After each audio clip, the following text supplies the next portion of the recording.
प्रदेश की विधानसभा की चुनाव सरगर्मी पे सारे प्रत्याशी अपना अपना मुद्दा लेकर जनता के समक्ष जा रहे हैं और अपने लुभावने शब्द से जनता को लुभाने का प्रयास कर रहे हैं। इसी दौरान हमारे साथ लाइव पे बने हुए हैं समाजवादी पार्टी के विधायक प्रत्याशी रणविजय सिंह उर्फ मोहन बाबू। जानकारी के लिए बता दूं कि पूर्व मंत्री राधेश्याम सिंह जी के ये लड़के। आइए मिलते हैं इनसे और जानते हैं इनके चुनावी मुद्दे को और पार्टी के प्रचार प्रसार के बारे में। मेरी लाइव न्यूज चैनल में स्वागत है आपका नेताजी। धन्यवाद। आपके पिताजी को ऐसा क्या राजनीति में पड़ा हुआ है कि उन्होंने अपना जिम्मेदारी आपको दिया और हाटा विधानसभा का बागडोर आप अखिलेश यादव जी आपको देना चाहते हैं? समाजवादी पार्टी और मेरे पिताजी ने तय किया कि समाजवादी पार्टी गोरखपुर मंडल में और पूर्वी उत्तर प्रदेश में एक नौजवान को टिकट देना चाहती थी और समाजवादी पार्टी का मैं युवजन सभा का उपाध्यक्ष रहा और लगातार जनता के बीच में सक्रिय रहा। मेरे पिताजी 3 बार विधायक रहे, लोकसभा का भी चुनाव लड़े हैं और उत्तर प्रदेश सरकार में मंत्री भी रहे। तो माननीय राष्ट्रीय अध्यक्ष जी से उनकी वार्ता हुई, वो टिकट कुशीनगर मांग रहे थे विधानसभा में।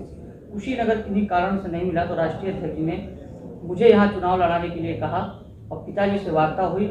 आने वाले समय में पिताजी को बड़ी जिम्मेदारी समाजवादी पार्टी देने जा रही है। क्या आपको हाटा विधानसभा की जनता समर्थन कर रही है 2022 के चुनाव में?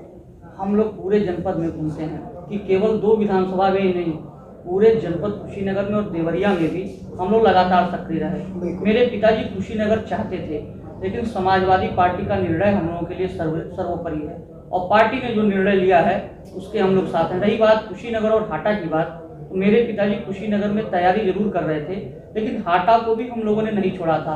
मैं लगातार हाटा विधानसभा में पूरे 5 साल जनता के बीच में रहा, चाहे कोरोना काल के समय में भी जहां नेता अपने घरों से बाहर नहीं निकलते थे, उस समय भी मैं लगातार जनता के बीच में था। तो जो आपकी प्रमुख मुद्दाएं हैं हाटा विधानसभा के लिए वो कौन कौन सी है 2022 के चुनाव में? समाजवादी पार्टी के लिए विकास हमेशा प्रमुख मुद्दा रहा है और जब भी समाजवादी पार्टी की सरकार बनी है, समाजवादी पार्टी ने विकास को आगे ले जाने का काम किया है।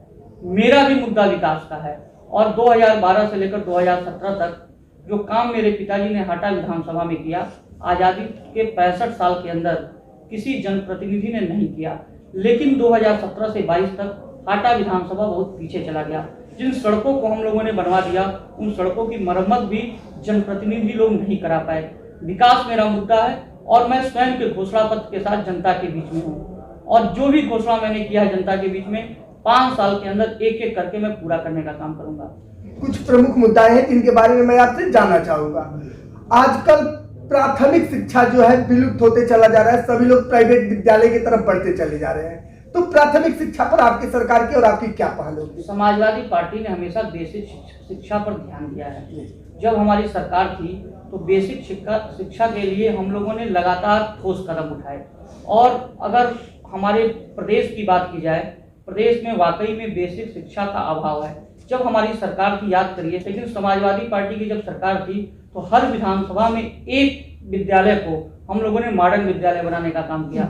यहीं हाटा में एक विद्यालय प्राइमरी विद्यालय है, उसको मॉडर्न बनाकर यहाँ के विद्यालय को विकसित करने का काम हम लोगों ने किया था। समाजवादी पार्टी की सरकार बनने जा रही है और समाजवादी पार्टी का सबसे जरूरी और महत्वपूर्ण कदम बेसिक शिक्षा विभाग को लेकर होगा और उसमें हम लोग परिवर्तन करने का काम करेंगे। समाजवादी पार्टी के साथ काफी सारे युवा जुड़े हुए हैं और आपके साथ भी हाटा विधानसभा के युवा जुड़े हुए हैं, तो युवाओं के रोजगार पर क्या पहल होगी आपकी हाटा विधानसभा में?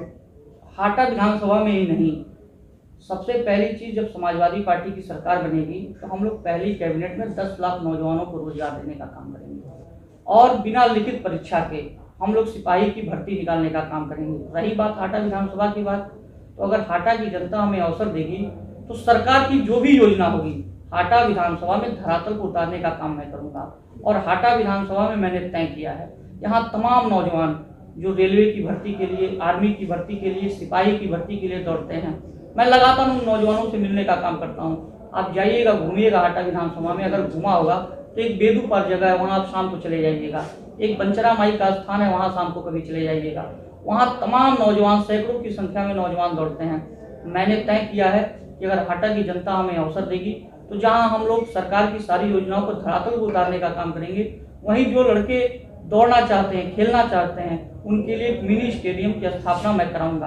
पूर्व में जब समाजवादी पार्टी की सरकार थी तो समाजवादी पार्टी की सरकार में मेरे पिताजी के विधायक रहते हुए मेरे पिताजी ने ITI कॉलेज हाटा में बनवाने का काम किया मेरी भी कोशिश रहेगी, मैंने घोषणा पत्र में नहीं लिखा है, लेकिन मेरी एक तमन्ना है कि अगर समाजवादी पार्टी की सरकार बनती है और जनता मुझे चुनाव जिताती है तो मेरा प्रयास होगा, मैं माननीय राष्ट्रीय अध्यक्ष जी से, जो आने वाले देश उत्तर प्रदेश के भावी मुख्यमंत्री हैं, मैं उनसे बात करूंगा और जरूरत पड़ेगी अगर हम लोगों को मानक के अनुसार जमीन उपलब्ध हो जाएगी तो मैं एक इंजीनियरिंग कॉलेज की स्थापना भी घाटा विधानसभा में कराऊंगा। तो लाइव के माध्यम से आपको आपकी विधानसभा की जनता भी देख रही है 2022 के चुनाव को लेकर और अपनी घोषणा को लेकर जनता को क्या संदेश देना चाहेंगे आप?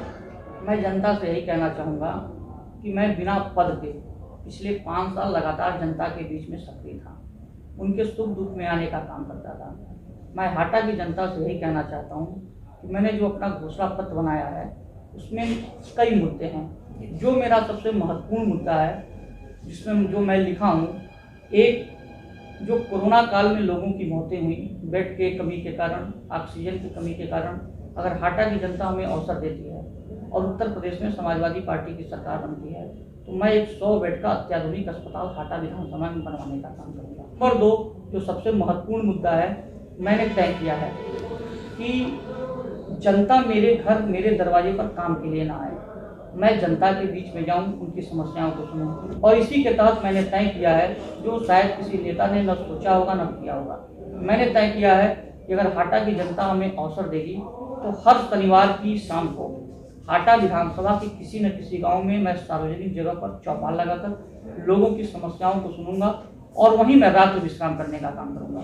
चलिए जी, डेली लाइव न्यूज चैनल के साथ जुड़ने के लिए और अपना कीमती समय देने के लिए बहुत बहुत धन्यवाद।